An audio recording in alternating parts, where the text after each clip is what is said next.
Então ele vai no correio, numa caixa postal, ver se ele recebeu a carta da Martha Clifford. Ele pega a carta, ele sente que tem alguma coisa dentro, um objeto dentro da carta, ele fica totalmente obcecado para abrir a carta, ele põe no bolso, porque ele não quer abrir em público, e aí chega o McCoy, que é tipo um verme absoluto, um sujeito que ele odeia. A gente falou ontem que ele vai reconhecer como o cara, o Valise. Quando ele fala valise, você sabe porque ele roubou. Tem uma história com uma valise que ele vai explicar mais para frente. Aí ele vê o McCoy, fica tremendamente frustrado, e é também uma cena, quando vocês forem ler essa cena, percebam todos os artifícios que o Sr. Bloom faz para tentar se livrar da conversa, sem que isso nunca seja dito. Então ele abre o jornal no meio, ele fica olhando impacientemente para os lados, ele mexe a mão no bolso, e ele fica principalmente tateando a carta, não prestando atenção no que o McCoy está dizendo e tentando descobrir que objeto tem dentro dessa carta. Ele, no fim, se livra do McCoy. O McCoy pede para ele, quando for ao enterro do Dignam, porque, de novo, é uma cidade provinciana, eles estão ali falando, puta, morreu o Perry Dignam, que coisa, e a viúva. É um papo assim, do mais de taxista assim, que você pode imaginar, assim, só obviedades e platitudes. E o próprio Sr. Bloom, que é o senhor da obviedade, da platitude, está incomodado com aquilo, porque quando a obviedade e a platitude vem do Sr. Bloom, ela vem nessa cápsula de curiosidade e humanismo que torna aquilo muito generoso e empático, né? Enfim, com empatia. Quando é dos outros, é só um cara falando coisas óbvias. Aí ele se livra do McCoy, lê a carta, e na carta a Marta propõe encontrá-lo, dá a entender que quer encontrá-lo. Ele fica num misto de tesão e apreensão, ele acha que, como assim ela deu esse passo a mais, mas ele mesmo, já prevendo e dizendo para si mesmo que jamais vai encontrá-la, escreve, ou imagina que vai escrever, ele vai escrever a carta depois, o próximo passo, ele vai ser um pouco mais sacana, ele vai falar algo mais ele vai insinuar menos e dizer mais para ela. O que isso quer dizer? Que o tesão dele naquele momento está vindo disso, está vindo de ter uma mulher que possivelmente é casada, ou ele tem coisa com mulher casada, mas ele não sabe quem é, e que está deixando ele fazer aquilo. Quer dizer, para ele não importa, quando ela fala que quer encontrar para transar com ele, ele não, imagina, ele gosta do joguinho, da sedução, da coisa menor.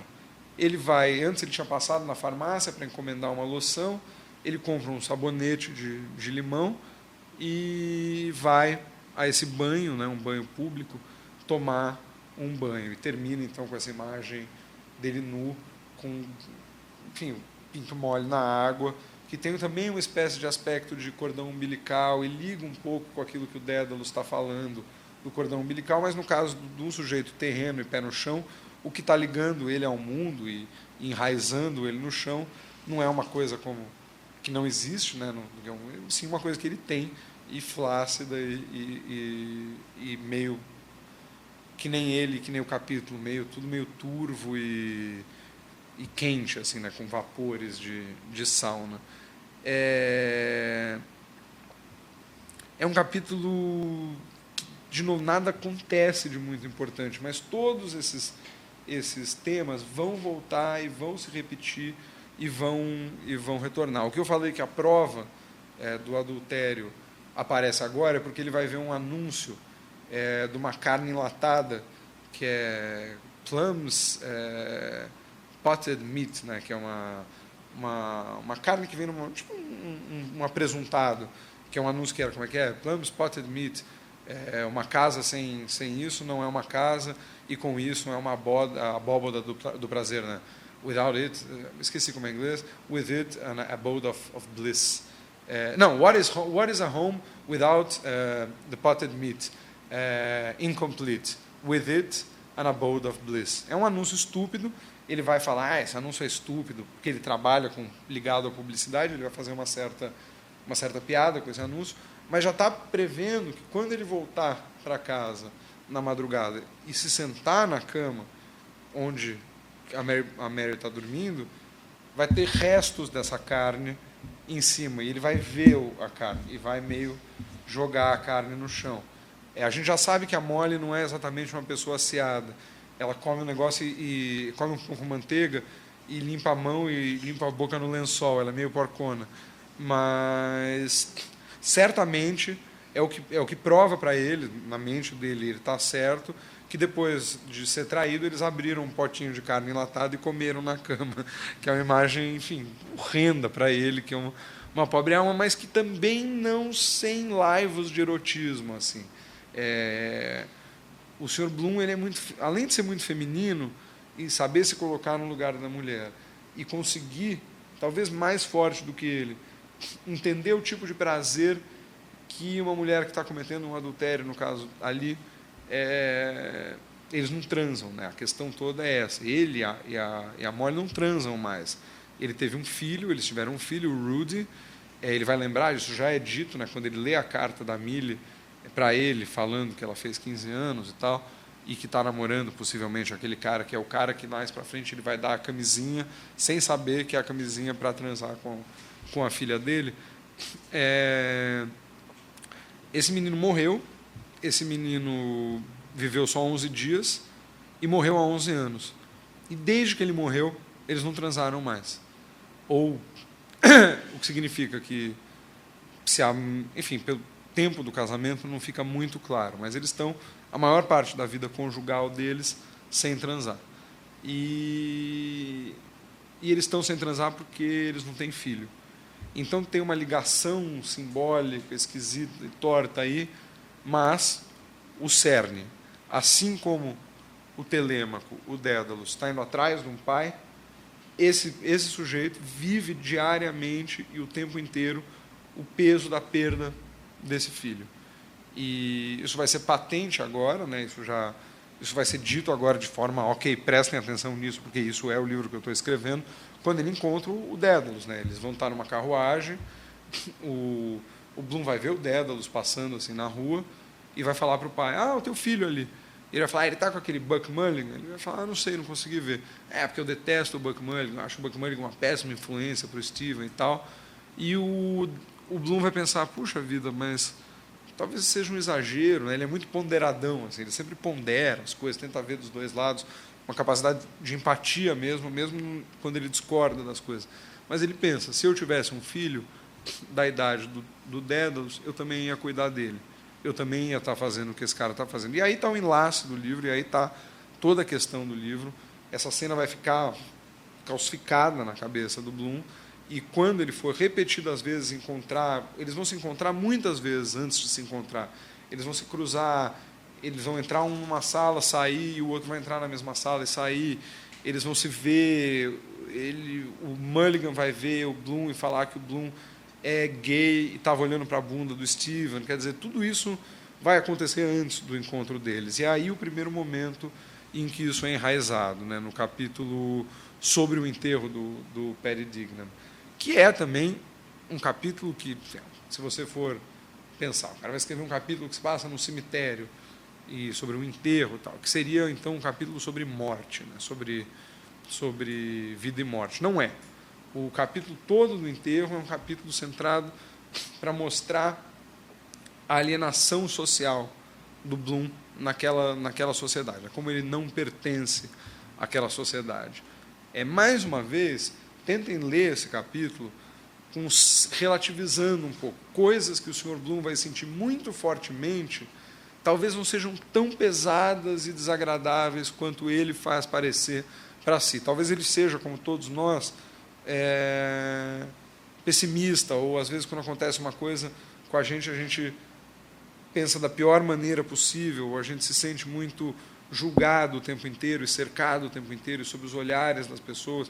É um pouco socialmente abjeto dizer que todo mundo vive essa espécie de narcisismo e de ser o centro do universo, né? O Bloom não tem vergonha disso, então dá essa impressão, mas leiam o capítulo também procurando atos de generosidade e coisas legais que as pessoas fazem com o Bloom.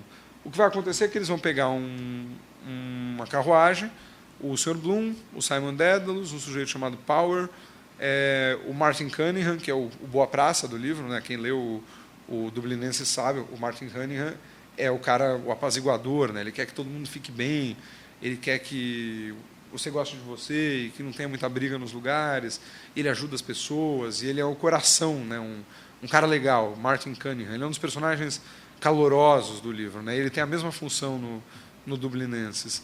E eles vão entrar nessa carruagem e se dirigir ao cemitério, vão cruzar, como eu disse, o Dédalus, mas uma série de pequenas coisinhas vão acontecer dentro dessa carruagem. A primeira é que o Sr. Bloom é o último a entrar, eles não dão passagem para ele, então ele já não faz parte do grupo. Não é que eles estejam hostilizando ele só é menos íntimo deles do que eles são entre si. Quem vai hostilizá-lo mesmo é um sujeito chamado John Henry Manton, que é o que vai até o fim do capítulo tratar ele muito mal, e mesmo assim ele vai vencer o John Henry Manton, ele vai dobrar o John Henry Manton, que é uma espécie de vilão social desse capítulo.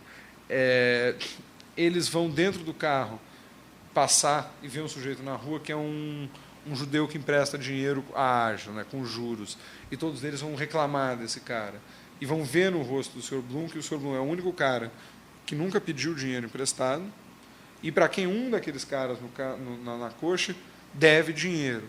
Então eles imediatamente vão associar o agiota a ele. E então tem também laivos de antissemitismo, que o Sr. Bloom vai sentir de forma muito intensa. O Sr. Bloom, ele não é exatamente um judeu praticante, né? A gente viu de manhã que a primeira coisa que ele faz é comprar um rim de porco, né? A hora que ele volta ao Duclax, ele vai comprar um rim de porco, quer dizer, você não pode, os judeus não podem nem comer vísceras e nem comer porco, então ele não é um praticante. Para a sociedade, significa só que ele é um alienígena.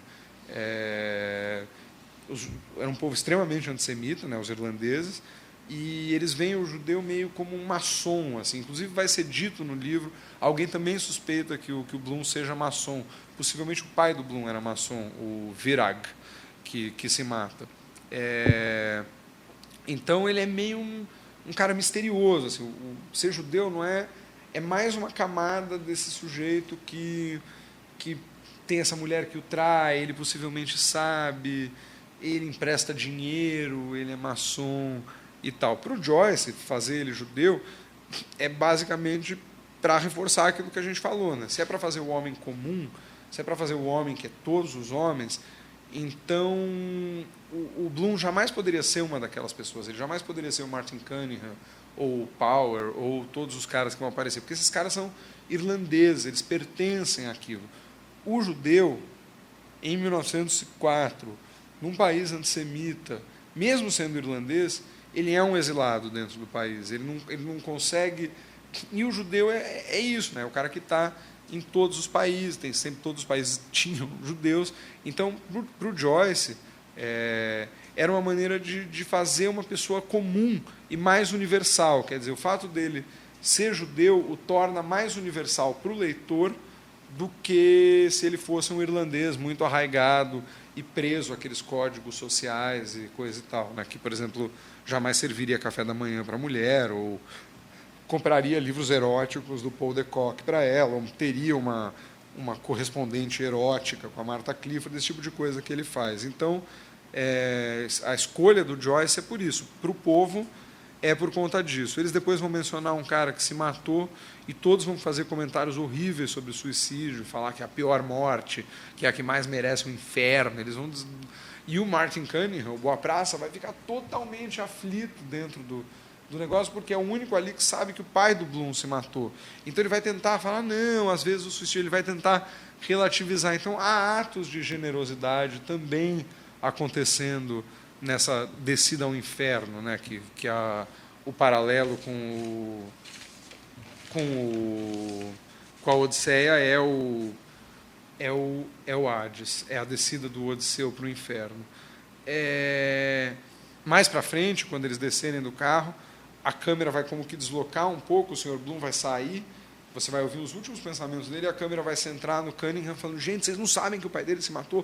Puta merda, modos aí e tal. Então, esse tipo de ato generoso também vai acontecer bastante ao longo do livro. E outra coincidência que vai acontecer a gente falou no começo, ele vai pensar no Boylan, vai lembrar do Boylan, vai ficar meio de lembrar do Boylan, e 5 minutos depois vai ver o Boylan passando na rua. E essa coincidência vai jogar ele em parafuso, assim, ele olha para as unhas, e mais para frente ele vai encontrar o Boylan de novo na rua, e ele vai criar toda uma coisa patética para se esconder, para não ter que confrontar o amante da vez da mulher dele, né? Mas o básico mesmo é que ele... Deixa eu só não me perder. O básico é isso, é que ele não se encaixa na sociedade irlandesa. Ele não necessariamente é hostilizado, mas ele não tem intimidade e ponto de entrada. O que vai para o leitor, e aí o artifício é maravilhoso, torná-lo ainda mais próximo, porque você está vendo isso meio do ponto de vista dele. Então, você também não faz parte daquilo, você está com o Bloom o tempo inteiro. E por meio desse artifício, né, do monólogo interior e desses devaneios meio engraçados, às vezes meio inesperadamente líricos, às vezes, do Sr. Bloom, essa empatia com o personagem agora vai se estabelecer de forma muito, muito intensa, assim. Eles vão descer, vão passar vai passar o enterro, né? Vão enterrar o pobre Paddy Dignam. O Martin Cunningham vai passar um chapéu, vai juntar com as pessoas para ver se levanta uma grana para a viúva e para os filhos e coisa e tal. E eles vão para uma missa. E aí, de novo, a perspectiva do livro vai se deslocar, né? Você vai achar que ele está indo para uma missa, que ele está indo para uma missa solene e que ele vai se preocupar com aquilo. Ele não está nem aí para a missa. Ele fica meio sacaneando o fato da grandiloquência do latim.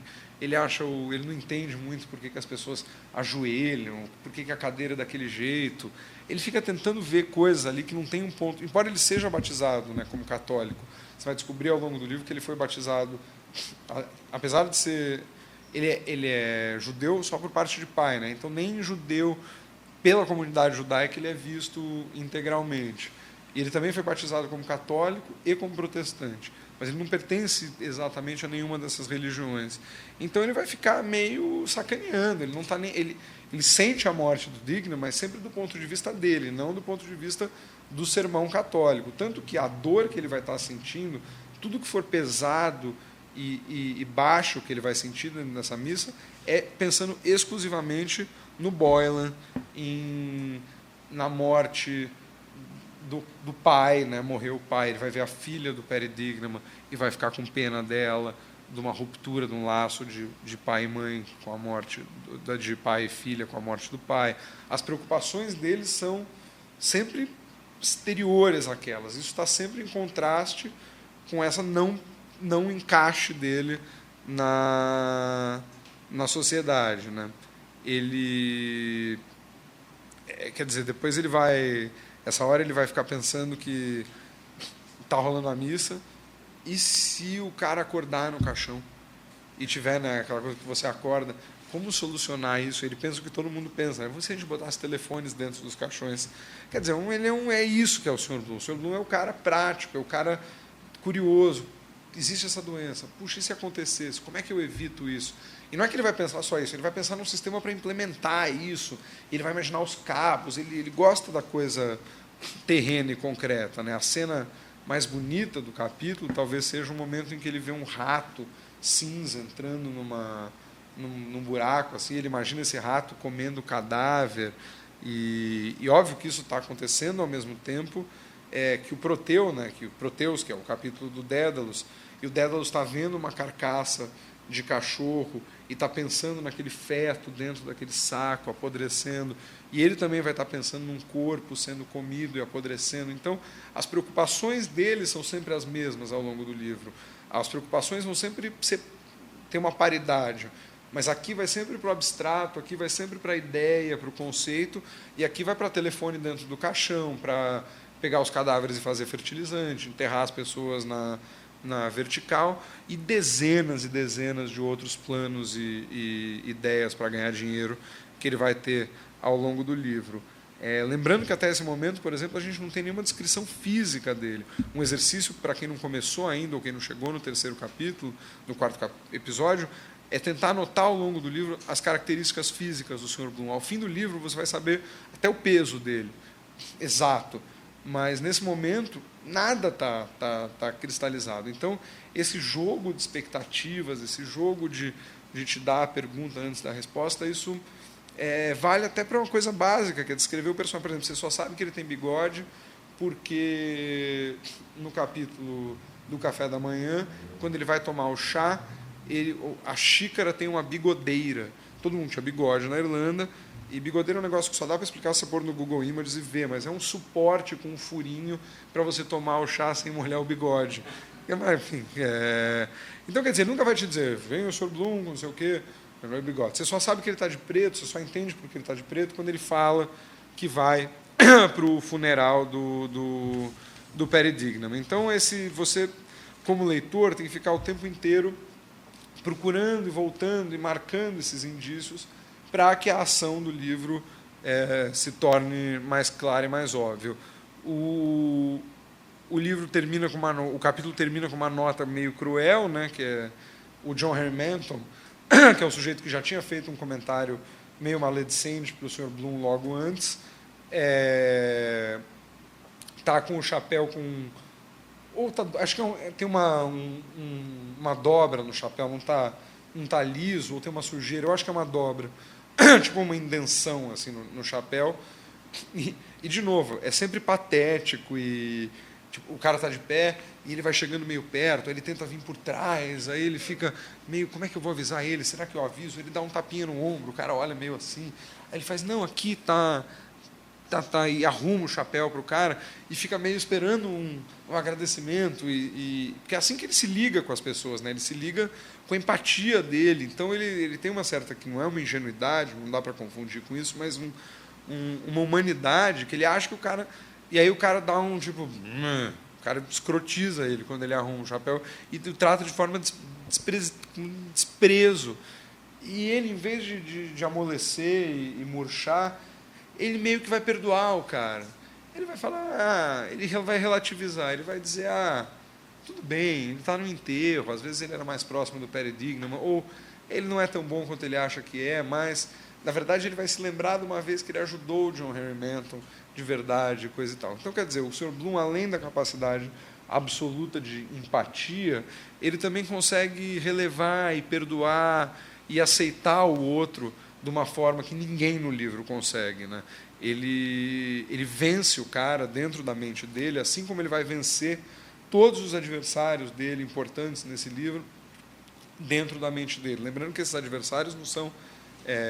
adversários como os adversários do Odisseu, mas eles estão sempre ali, tem um monte de gente tentando pegar a mulher dele, e ele vai vencer essas pessoas também, ele sempre vai vencer por meio da empatia e da aceitação e da associação. Então ele vai imediatamente perdoar o John Henry Menton, e você vendo, ele não faz para isso, mas você vê que ele sai leve, que ele não fica com aquilo pesado. Então, é um processo mental reproduzido por esse tipo de frasezinha estacato do Sr. Bloom, que vai criar esse fluxo de como funciona a cabeça desse personagem imensamente singular e divertido e humano.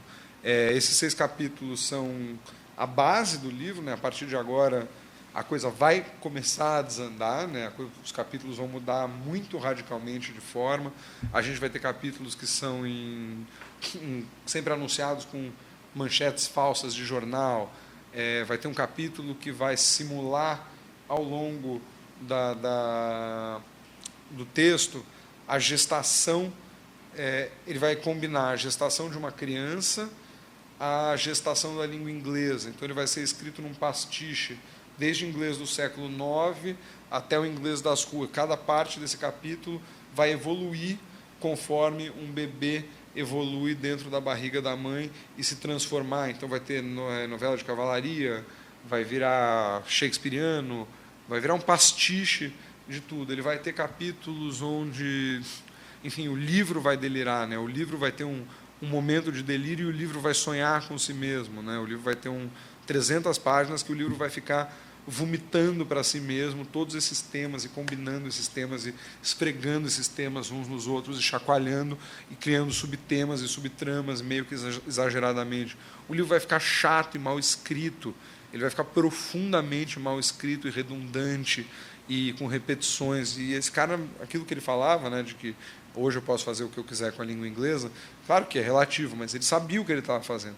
Então o livro vai ficar realmente, ele vai para caminhos muito diferentes, embora também vai ter momentos em que você vai voltar para o Sr. Bloom, para o discurso assim, para o discurso monólogo interior dele, e dá um puta alívio, porque é um lugar meio de casa, assim, quando você começa a pegar a cabeça dele, é meio teu lar dentro do livro, sabe? Aqui é uma âncora que vai, porque ele nunca vai deixar de ser ele, então ele sempre é um bom jeito de conduzir o livro, é você se agarrar ao Bloom e ao fluxo dele, mas tem horas que esse fluxo vai se diluir e vai se perder nessas variações estilísticas, e a ideia dos próximos 2 dias é um pouco, ainda mais resumidamente que hoje, dizer o que acontece fisicamente nesses capítulos e também tentar dar um pouco de entradas, assim, né? Como ler o capítulo do teatro, ou como ler o Gado ao Sol, que é esse capítulo que conta a história da gestação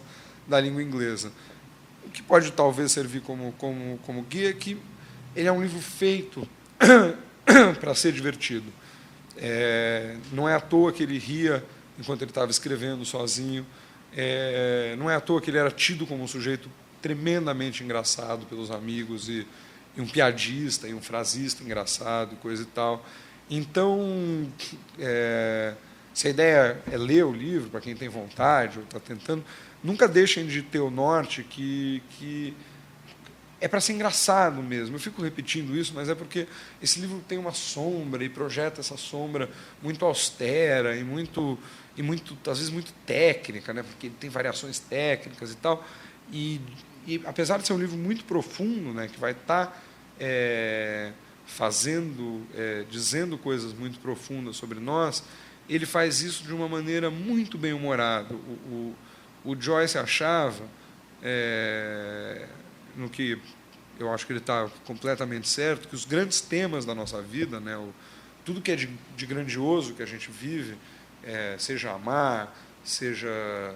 E de grandioso, ele está pegando isso, assim, o cara entrar no carro e você perceber que o cara entrou antes, porque ele tem um certo desprezo por você. Todas essas ações, tudo que diz respeito ao que é a vida e as questões profundas da vida, isso diz respeito a nós.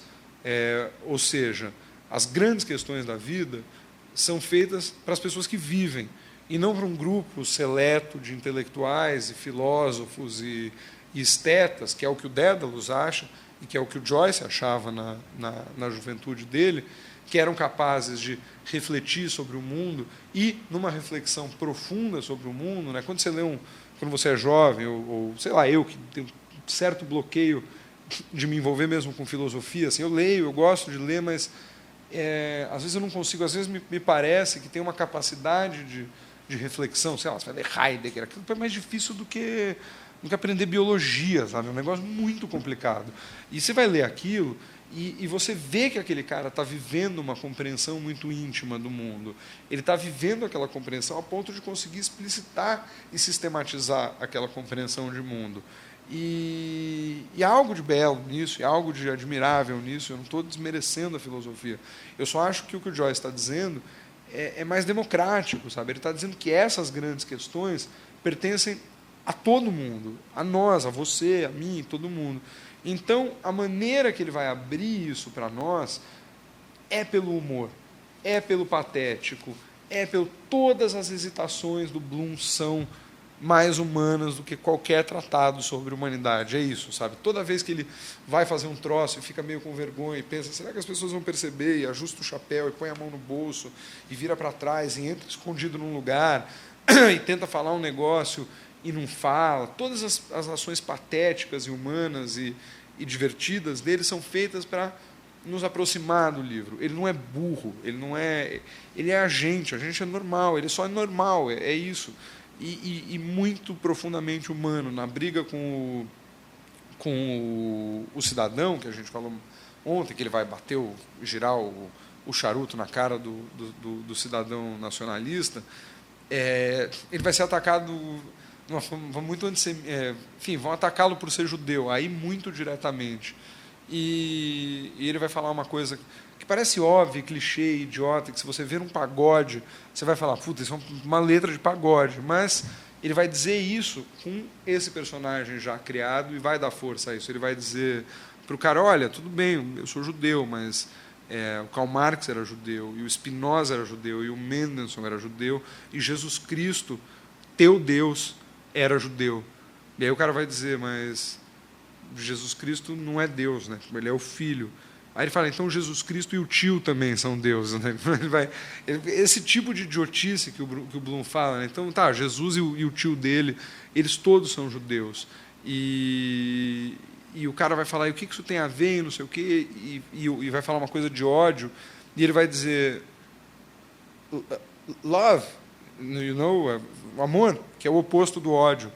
E na voz desse personagem, por ele ter sido construído dessa forma muito humana, esse sujeito dizer, olha, o amor, que não sei se você sabe, é o contrário do ódio, vai se tornar uma afirmação de humanismo e de sensibilidade e de empatia e de carinho mesmo com o mundo. Eu sei que parece muito brega isso, mas é um livro muito emocionante nesse sentido, porque ele está dizendo essas coisas, ele foi escrito para dizer essas coisas, ele foi escrito para dizer que o amor é o oposto do ódio, e mensagens meio banais, e que podem parecer de biscoitinho chinês, mas não são, elas são muito profundas assim, e pertencem a nós. Né? Então, esse personagem, que é por isso que ele é assim, né? Porque para essas preocupações pequenas dele poderem pertencer a nós, porque as grandes questões pertencem a nós. E esse é eu acho, o objetivo do livro. Eu acho que é isso que ele quis fazer com o livro. Ele quis, obviamente, aquilo, né? Ele quer falar de literatura, ele quer te explicar sobre narradores, ele está falando de personagens, mas ao fim e ao cabo ele está criando um personagem humanista e está fazendo um elogio da humanidade desse personagem. Então, a ideia é mesmo se divertir com ele, né? Entrar, embarcar na do Bloom, e de fato vale muito a pena, assim, que vencer a dificuldade inicial, vencer esse terceiro capítulo e passar por esse início da jornada, da odisseia dele, né? Para não voltar para casa, e que vai ter consequências drásticas, e tão drásticas quanto das nossas vidas, né? Elas nunca são drásticas e retumbantes, num tom menor. E, enfim, é mesmo a melhor hora para entrar e gostar do livro, assim, Sr. Bloom e os 3 primeiros episódios.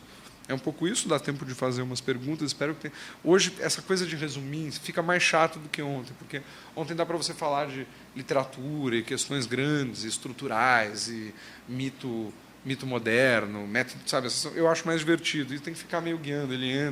Eles entram na coxa, ele arruma o chapéu do John Henry Manton. Mas eu acho que quando você está lendo, assim, eu como leitor, tipo, se eu não estou entendendo o que está acontecendo, começa a ficar, sabe? Você começa a perder um pouco o ímpeto, a coisa. Então eu acho que tendo um pouco só o que acontece mesmo, o que está falando o que para quem, a ideia é permitir que você possa mais seguir sem se preocupar tanto e entender quem vai fazer o que naquela hora, e poder prestar atenção nessas outras coisas que são as coisas que realmente importam no livro. Era isso. Obrigado de novo. Espero que alguém venha na terça que vem. E se alguém tiver alguma dúvida...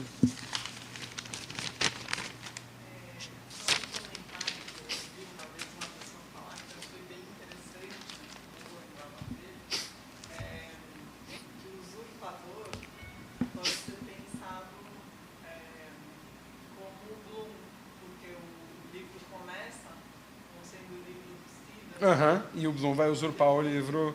Sim, isso vale para isso, e para muitas e muitas das imagens, né, do livro. Elas vão se apresentar de uma forma e depois vão mudar de significado, Quer dizer, o capítulo da praia, depois que ele põe a catota, ele faz o xixi, põe a catota na pedra e olha para trás, tem um barco chegando, tem um barco vindo.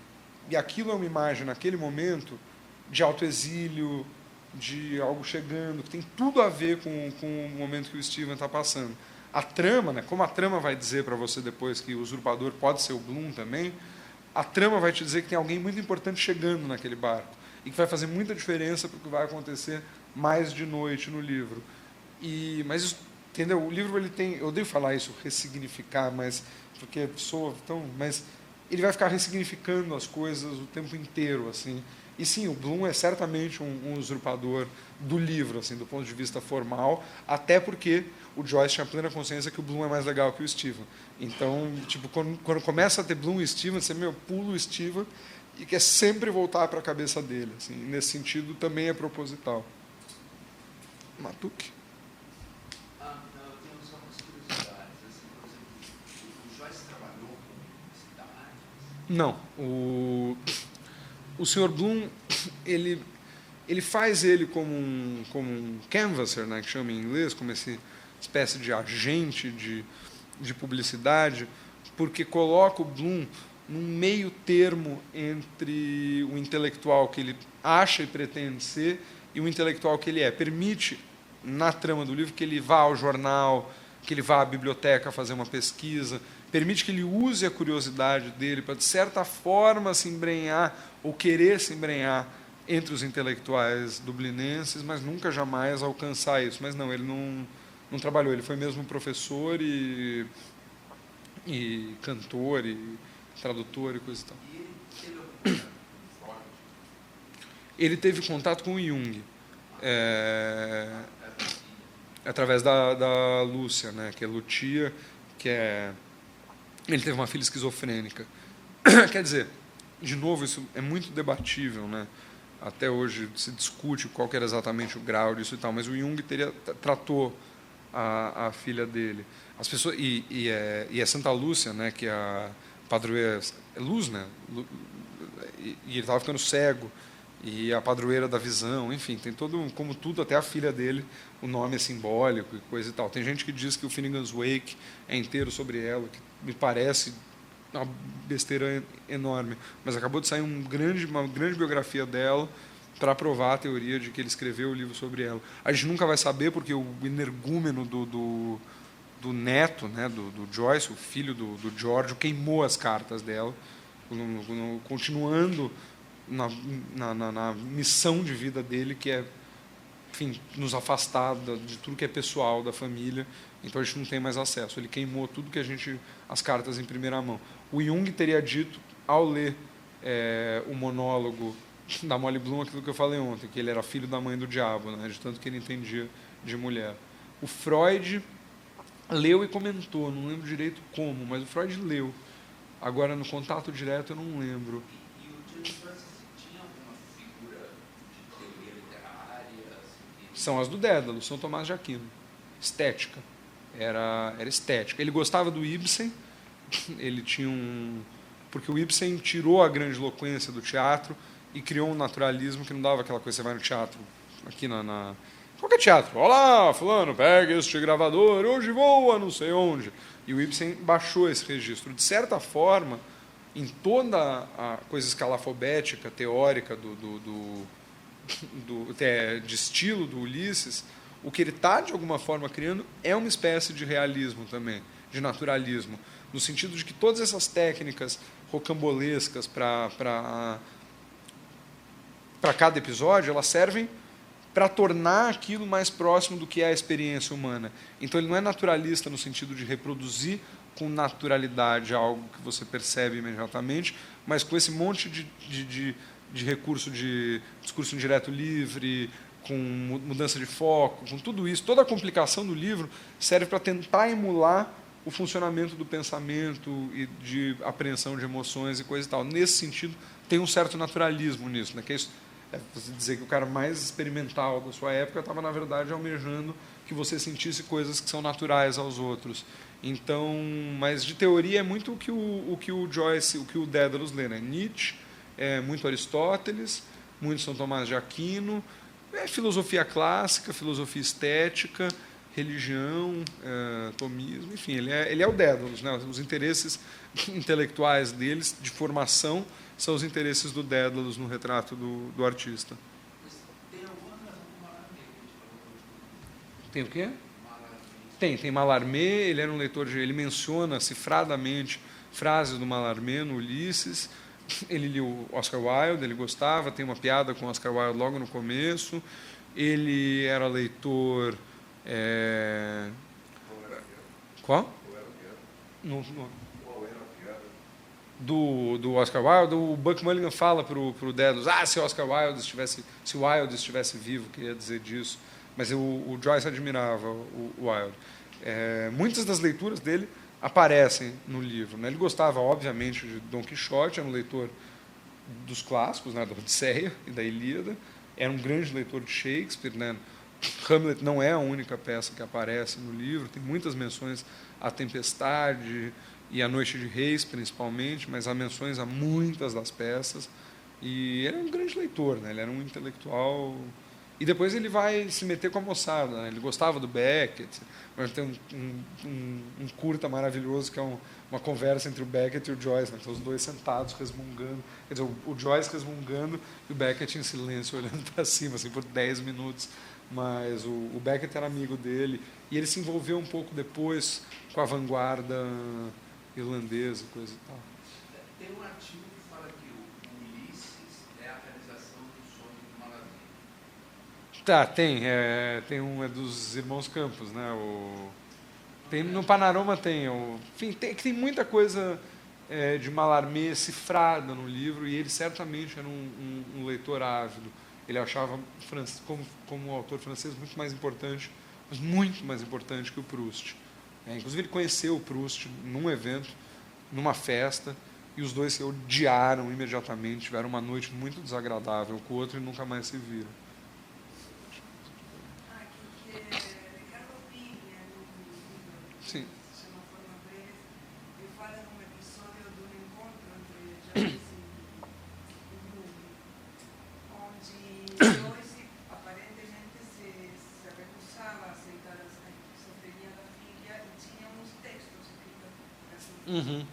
E aí mostra para Jung, olha, ela escreve não muito diferente do que eu escrevo. E aí Jung tem esta resposta maravilhosa.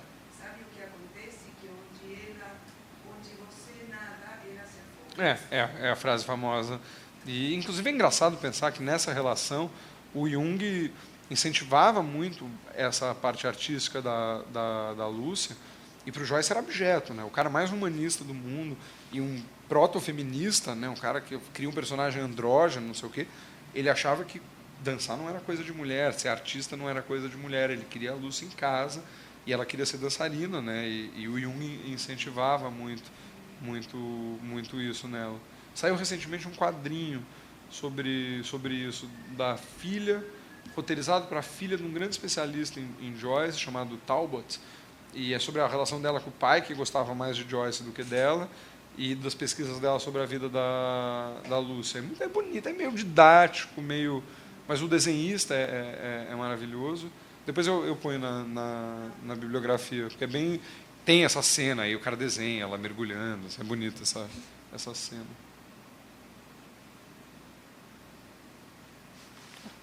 Obrigado e até terça. Boa fim de semana.